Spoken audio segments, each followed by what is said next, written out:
Hello, welcome to Simon Motorsports. We're going to do a video on the two-step.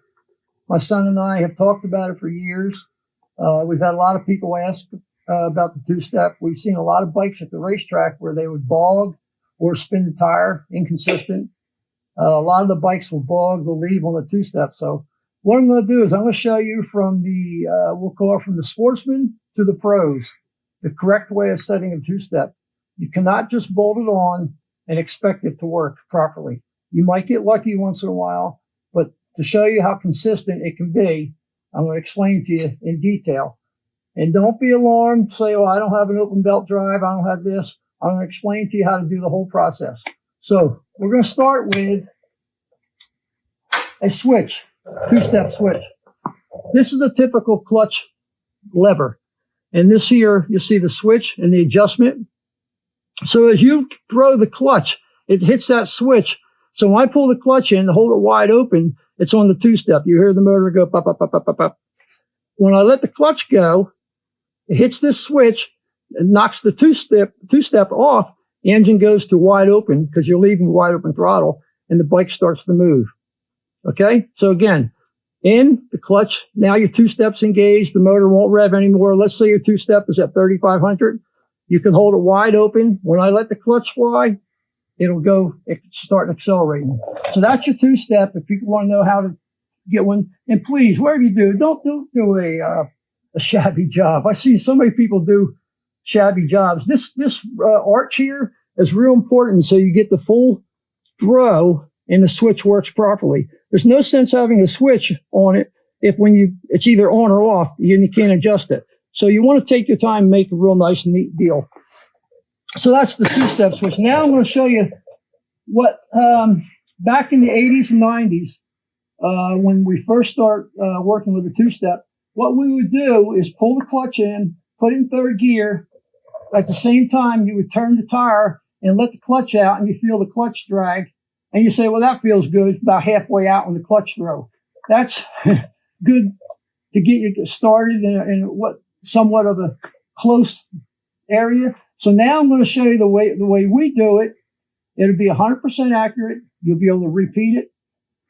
So bear with me here. What we do, and please don't get discouraged when you first see how I set this up.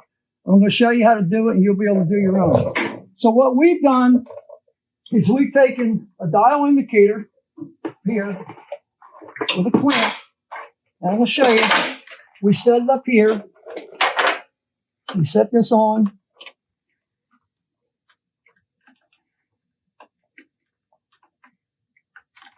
Well, we can get it sooner or later here. Have a coffee. Let's see. Okay. So this indicator is on the pressure plate of the clutch. You see that there?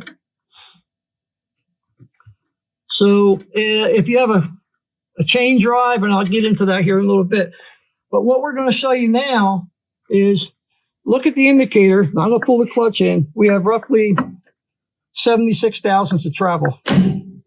Well, close to 80. Let's see. Okay, so we'll call 75,000. So that's the clutch is fully pulled in.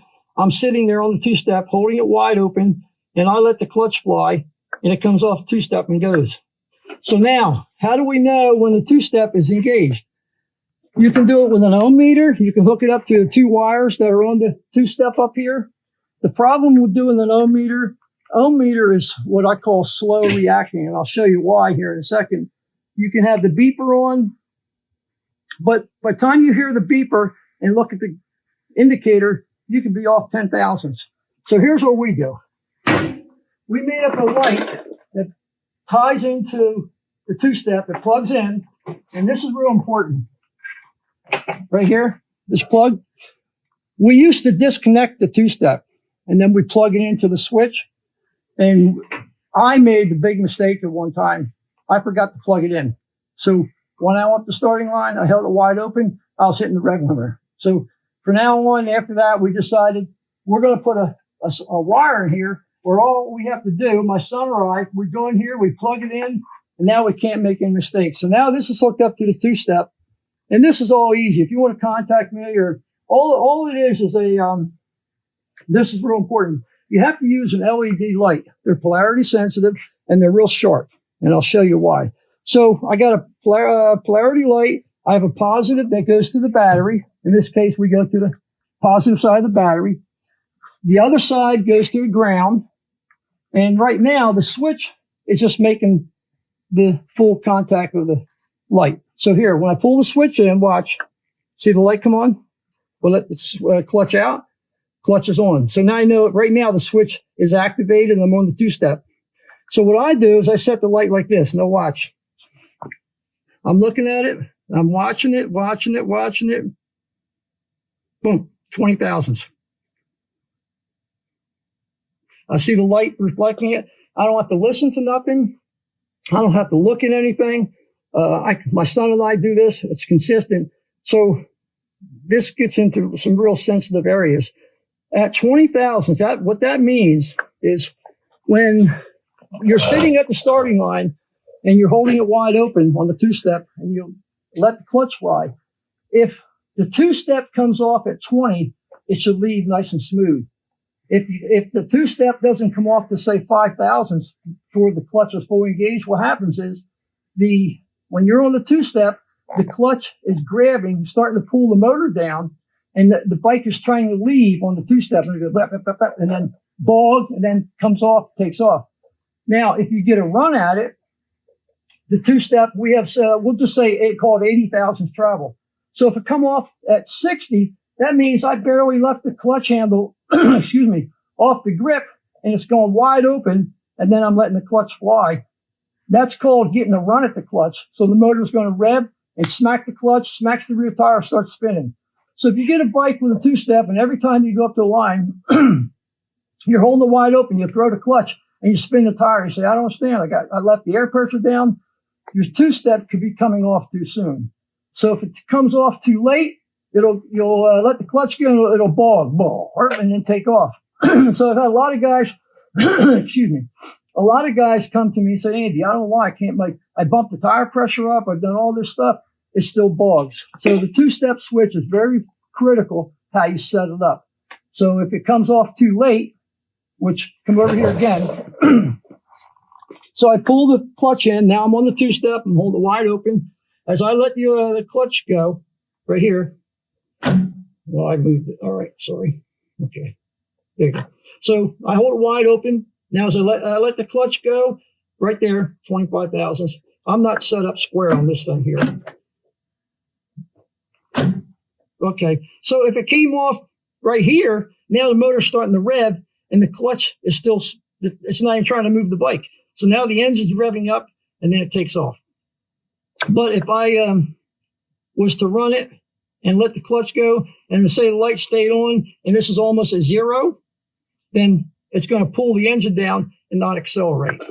So that's how two-step works. So it can bog, it can spin the tire. So now, if you have a Sportster with a closed primary chain, you can take the cover off. You can fabricate an indicator, go in. All you have to do is reach in there, touch the pressure plate, and check your travel. No matter what bike you have, a twin cam, an M8, you can always pull the derby cover off, fabricate a little setup like this. You can buy this through MSC or McMaster Car. This year, I just went to the auto parts store, bought an LED light, hooked it up, but you can see how sharp it is. I mean, it's and I'm looking, I don't have to listen to a beeper. I don't have to ask somebody, tell me when the switch, stops moving or the indicator stops moving. So the light is right there. I can do it at the racetrack with all the noise around. Doesn't matter. I just pull this in, look at my indicator, and I can get it dot on right where I want it. So if you have an enclosed primary, an open primary, all you have to do is reach in there and touch the pressure plate somewhere and it's nothing fancy. I just made this stuff here at the shop, but anybody can make this up. This is real simple here. But the two-step switch, if you get close, even if within 5 thousandths or whatever, you're going to be a world difference. So the bike will be consistent. So these will move, as you can see, just if you keep playing with the clutch. On our Pro Stock deal, it was so sensitive that once we pull the clutch in and we set it, say ours would come off at say 18 thousandths before zero. My son and I, nobody touched the clutch. because when you pull the clutch and things start to move, then it can come off at 25, it can come off at 10. So we get up there, we do a burnout and roll out. You know you're within 5 thousandths one way or the other. So that's the right way to set up a two-step switch. There's no guessing. Now you know exactly where it's coming off the two-step. And if your bike's bogging every time you leave the line, you're coming off too late. You're still on the two-step. So I hope that helps everybody. Stay tuned. We got some really good things coming from next year. My son and I took on another project we're going to work on. I'd love to share it with you, but this bike is going to get an update for next year. The dual disc, we're having trouble stopping it. We're ripping all the teeth off the belt. We're fixing that now. And a couple other things. So there's a lot more in this bike. You're going to see it next year. So thank you. And this will be on the Simon Motorsports YouTube. And then we're going to have another little video on the dates for closing for December and January. We'll get into that in that video and a couple other things. So thank you. I hope everybody enjoyed it. If you have any questions, you can contact me through Facebook, and we'll go from there. So thank you. Take care.